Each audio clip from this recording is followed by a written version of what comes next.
Chapter 1, Mishnah 1. A Nazir is someone who takes upon himself the vow of Nazirus, a vow that prohibits him from consuming grape products, cutting his hair, or coming into contact with a human corpse.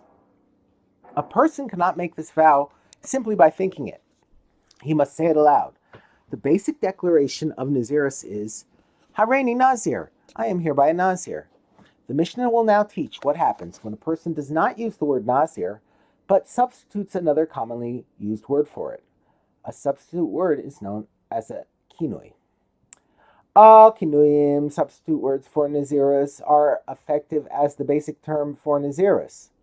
The Gemara explains that the text of the Mishnah is missing a line here, which reads, and all yados, handles, i.e. partial declarations, for Nazirus are as effective as the full vow of Nazirus. The following are yados for Nazirus. The Mishnah now illustrates this rule. If someone says, I shall be, while a Nazir walks by, he is a Nazir, even though his declaration is incomplete, since he clearly intends to become a Nazir like the person passing by. Or if he says, I shall be handsome, while he grasps his hair, he is a Nazir.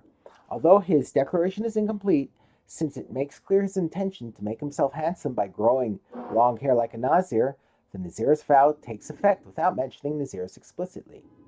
The Mishnah now returns to its opening statement and gives examples of kinuyim, substitute words for Nazirus.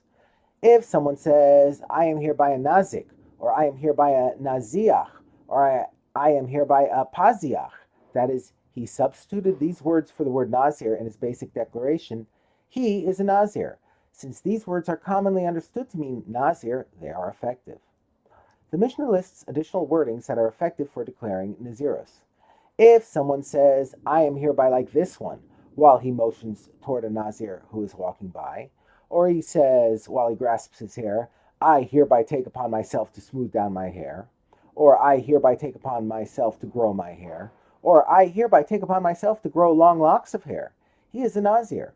In the first case, his words clearly state that he accepts upon himself to be a Nazir like the person passing by. In the last three cases, his vow to grow his hair makes clear his intention to be a Nazir, who is forbidden to cut his hair. The Mishnah cites a dispute regarding another declaration. If someone says, it is hereby an obligation upon me to bring birds while a Nazir walks by, Rabbi Meir says he is a Nazir, because obviously he intends to accept upon himself Nazirus, which obligates him to bring bird offerings if he becomes tameh from a human corpse. But the sages say he is not a Nazir, because his declaration does not refer to Nazirus clearly enough.